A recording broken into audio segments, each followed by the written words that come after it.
He is part of College Game Day, which will be emanating from The Ohio State University at the Horseshoe, taking on Penn State. That's a big game, certainly based on the fact of the top 7 teams in the college football playoff ranking that just came out last night is the same as the previous week. He is David Pollack from the Worldwide Leader in Sports. How are you, David? Great. Rich, how you doing, my man? I am doing fine. So run it back, basically, is what the College Football Playoff Rankings Committee essentially said. I'm wondering what you take out of the latest rankings. Well, obviously, run it back for this week. I think Alabama in a predicament. You know, you look at all the teams around them.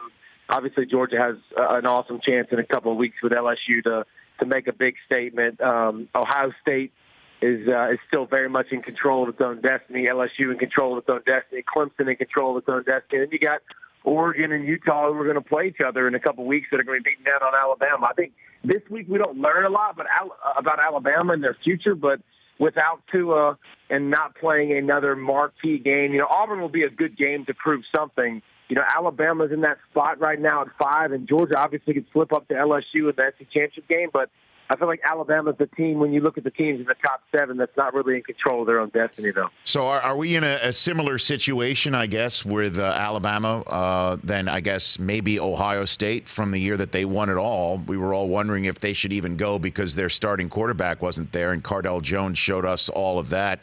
Do you think Alabama might actually be pointing to that Ohio State team when it's all said and done, saying they deserve a shot despite Tua being hurt? I think they will, but that was also the Big Ten championship game. And one of the criteria for the committee they talk about is, you know, head-to-head, and they talk about conference championships. So Alabama won't have that opportunity. They're not going to be in the game. It's going to be a good Auburn team, don't get me wrong, and they'll have Mac Jones and a chance to make a big statement. That was 59-0 with Cardell Jones and Ohio State. So it would have to be something, you know, monumental. But more importantly, I think they're going to need some help. I think they're going to be in a tough situation, but even if they look really, really good, because, Rich, what's the resume that you point to with Alabama? Everything the committee talked about was eye test, and rightfully so. And here's the thing. Tua being – if I'm an LSU fan, first of all, I didn't want to see Bama again. I don't want to see – if they play 10 times with Tua in the ballgame, I think Alabama wins at least 5 of those games. You know, I think you go 5-5, whatever.